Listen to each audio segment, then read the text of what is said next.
नमस्कार। यूएई के पास दुनिया की बहुत अच्छी अच्छी एयर डिफेंस सिस्टम है। चाहे वो अमेरिका हो या रूस हो या इज़राइल का एयर डिफेंस सिस्टम हो, वो बहुत सारी चीज़ें यूएई के पास है।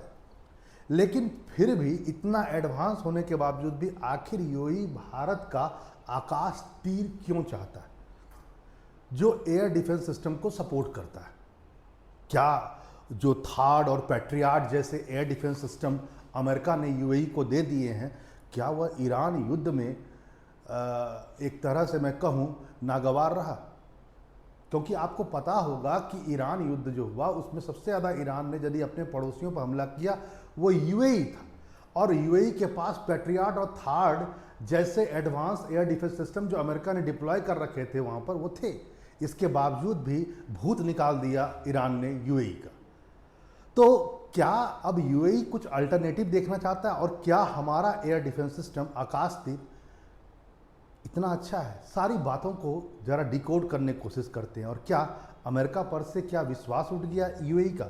जरा इस बात को जरा समझिए। वो ये है कि यूएई के पास अभी यूनाइटेड स्टेट का थार्ड है, यूनाइटेड स्टेट का पैट्रियाट है, साउथ कोरिया का केएम सैम है, इज़राइल का बराक है, इज़राइल का स्पाइडर है, और पेंसनर रसिया का है। वैसे बता दूं मैं कि इज़राइल का जो तीनों नीचे वाले आप दो इज़राइल का और एक रसिया का जो देख रहे हैं ना, बराक, स्पाइडर और पेंसनर, ये भारत के पास भी है। ठीक है, लेकिन इतना एडवांस और अच्छे होने के बावजूद भी आखिर आकाश को क्यों, जिसको भारत ने स्वदेशी बनाया हुआ है, भारत इलेक्ट्रॉनिक लिमिटेड और डीआरडीओ की सम्मिलित टीम ने मिलकर के जिसको बनाया है, आखिर वहाँ तक यूएई क्यों पहुँचना चाहता है? इतनी दिलचस्पी क्यों यूएई की? आपको मैं बता दूं कि यह जो बेसिकली आकाश तीर जो है ना, बेसिकली वह एआई इनेबल्ड, मतलब एआई से लैस air defence command and control system है। ये अपने आप में कोई मिसाइल नहीं है जो निकला और इंटरसेप्ट कर दिया किसी आने वाले ड्रोन को या किसी फाइटर जेट को। नहीं सर, ये है क्या भला? जरा इसको भी समझिए, और आखिर इसकी ज़रूरत क्यों पड़ गई? यहाँ ये सिद्धांत पर काम कर आप समझिए, आकाश तीर तक यदि पहुँचा यूएई तो उसके पीछे मूल कारण है कि युद्ध मिसाइल से नहीं होता है सर, युद्ध दिमाग से जीता जाता है। और यही कारण है कि यूएई जो है वह आकाश तीर तक पहुँचा है। क्योंकि देखो आकाश तीर क्या करेगा, पहले उस पर आते हैं। लेकिन आखिर यूएई में क्या कमी थी जो ईरान ने इतना ठोक दिया उसको, इतने अच्छे एयर डिफेंस सिस्टम के बावजूद? छोटे छोटे ड्रोन्स के द्वारा ईरान ने ठोका उसको। तो उसके पीछे कारण देखिए क्या, चाहे जितने भी उसके एयर डिफेंस सिस्टम हो अदर कंट्रीज़ में बने हैं, कोई एक कंट्री में तो नहीं बना है, सबका डिफरेंट सॉफ्टवेयर है, सबका डिफरेंट कम्युनिकेशन प्रोटोकॉल है, सबका डिफरेंट कमांड सिस्टम है, सबका डिफरेंट डाटा फॉर्मेट है सब। और इस कारण से क्या होता है, जब सब लग जाते हैं तो सब फ्रेगमेंटेड है, सब आपस में बटे हुए हैं। तो आपस में बटा हुआ चीज़ कैसे 50 ड्रोन यदि आ रहा है तो उसको कैसे वो सही तरीके से कर पाएगा काम?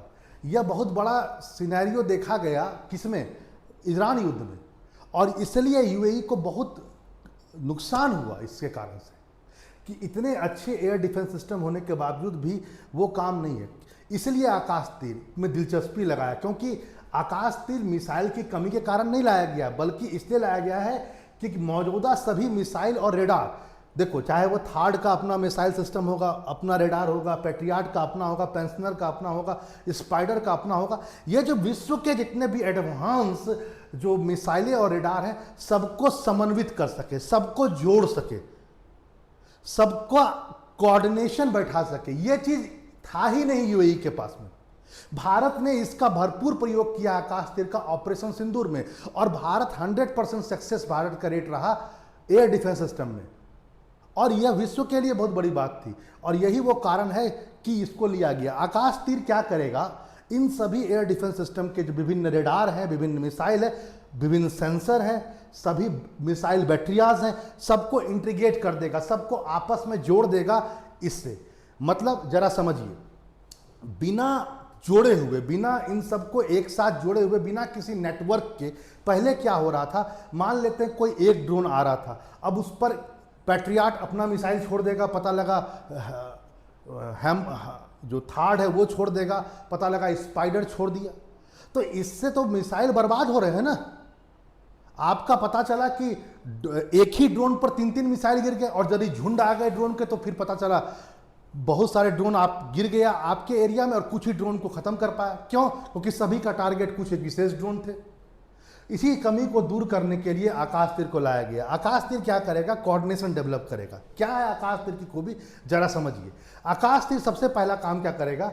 जितने भी एनिमी, आकाश तीर का मेन काम क्या है? एनिमी जो एयरक्राफ्ट है या क्रूज मिसाइल है या ड्रोन है, उन सबको जो रेडार कैच करता है, थार्ड का हो या पेट्रियाट का हो या किसी का भी हो, वो पहले कैच करेगा। ठीक है, तो पहले क्या था? ये कैच करता था और सीधे मिसाइल भेज देता था, यानी इंटरसेप्टर भेज देता था।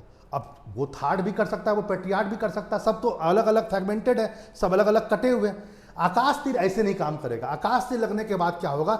जितने भी रेडार होंगे, जितने भी इंटरसेप्टर मिसाइल के जितने भी रेडार हैं उनके पास में, वह सभी रेडार, रेडार 1, रेडार 2, रेडार 3, जितने भी टाइप के हैं, अवकाश हो चाहे जो भी हो, सारे रेडार सबसे पहले सिग्नल भेजेगा आकाश तीर के पास। सीधे इंटरसेप्ट नहीं करेगा, वो सबसे पहले आकाश तीर के पास भेजेगा। फिर आकाश तीर उसका पूरा का एक ब्लूप्रिंट तैयार करेगा। मतलब ड्रोन है तो कितने ड्रोन हैं, एयरक्राफ्ट हैं तो कितने हैं, मिसाइल हैं तो कितने हैं, हेलीकॉप्टर आए हैं तो कितने हैं, इन सबको पहले वो लोकेट करेगा, एक पिक्चर बनाएगा, एक इमेज बनाएगा, और सिंगल कमांड के थ्रू ये सब काम होगा। मतलब पहले तो आप रिकॉग्नाइज करो कि ये जो ड्रोन है, एयरक्राफ्ट है, मिसाइल है, रेडार के थ्रू, विभिन्न रेडार के थ्रू पहले ये तो रिकॉग्नाइज हो गया कि एनिमी है कि क्या है, लेकिन ये सबको एक पहले लोकेट करेगा, एक ब्लूप्रिंट तैयार करेगा आकाश तीर, और उसके बाद आकाश तीर क्या करेगा? इन सभी का, जितने भी चीज़ हैं, उनका ड्रोन या एयरक्राफ्ट है, उसको पहले कैटेगराइज करेगा, क्रूज मिसाइल को, बैलिस्टिक मिसाइल को, सबको। फिर प्रियोरिटी लेवल क्या होगा, सबसे पहले किसको मारना है वो देखेगा, स्पीड देखेगा, उन सब का स्पीड क्या है, डायरेक्शन देखेगा, और जब इन सब चीज़ों को देख देगा तब आकाश तीर सेलेक्ट करेगा कि कौन से इंटरसेप्टर को, मिसाइल को स्विच ऑन किया जाए, थार्ड को किया जाए या पेट्रियाट को किया जाए या सस्ता वाले स्पाइडर को या बराक को किया जाए, उसको करेगा। यानी इसके बाद आकाश तीर अपना एक वेपन को सेलेक्ट करेगा उन्हीं में से कि हमको ड्रोन भेज करके ड्रोन को गिराना है, कि स्पाइडर भेजना है, क्रूज मिसाइल भेजना है, कि आकाश मिसाइल भेजना है, कि बैलिस्टिक मिसाइल भेजना है, इस ढंग से। जैसे भारत ने भी यही काम किया। भारत ने छोटे छोटे ड्रोनों के लिए छोटे छोटे चीज़ों का इस्तेमाल किया, बड़े चीज़ों के लिए S-400 इस्तेमाल किया। तो ये आकाश तीर यही काम करेगा, और इस ढंग से वह सटीक तरीके से हमला भी कर पाएगा। इससे इंटरसेप्टर जो होगा वो डबल्ड नहीं होगा, ट्रिपल्ड नहीं होगा, किसी एक चीज के लिए सिर्फ एक इंटरसेप्टर जाएगा, और इस ढंग से स्वान ड्रोन, यानी ड्रोन का यदि झुंड भी आ रहा है तो उससे वो लड़ सकेगा। कौन? यूएई। इस कमी को बाकायदा यूएई ने देखा कि हमारे पास इतने अच्छे इंटरसेप्टर होने के बावजूद भी हम क्यों मात खा गए ईरान से। तो उसके पीछे था कोऑर्डिनेशन का अभाव, इन सब के बीच में एक सिंगल नेटवर्क का अभाव, और यही कमी को दूर करेगा आकाश तीर। देखिए, इस बात को जान लीजिए, लगभग 2025 तक भारत के पास में 150 से ऊपर यूनिट आकाश तीर के भारत ने लगा दिए। 2023 में ही शुरू हुआ था, 2025 तक लगभग 250 माना जा रहा है हो चुका, और 2027 तक भारत सरकार का मानना है कि 455 से ऊपर यूनिट आर्मी को दे दिए जाएंगे। अच्छा, यहाँ पर इस बात को भी समझें, आकाश तीर केवल जमीन पर बैठा हुआ चीज़ों को ही कोऑर्डिनेट नहीं करता है, जितने भी इंटरसेप्टर जमीन पर है, ये नेवल आर्मी के साथ भी कोऑर्डिनेट करता है। ये अपने आप में बहुत बड़ी बात है। अब आप समझ सकते हैं कि आखिर क्यों यूएई ने भारत के स्वदेशी आकाश तीर को पर इंटरेस्ट जाहिर किया, इतने विश्व के अच्छे अच्छे रेडार से, एयर डिफेंस सिस्टम के बावजूद भी। चलिए फिर मिलते हैं ऐसे इंफॉर्मेटिव वीडियो के साथ। नमस्कार।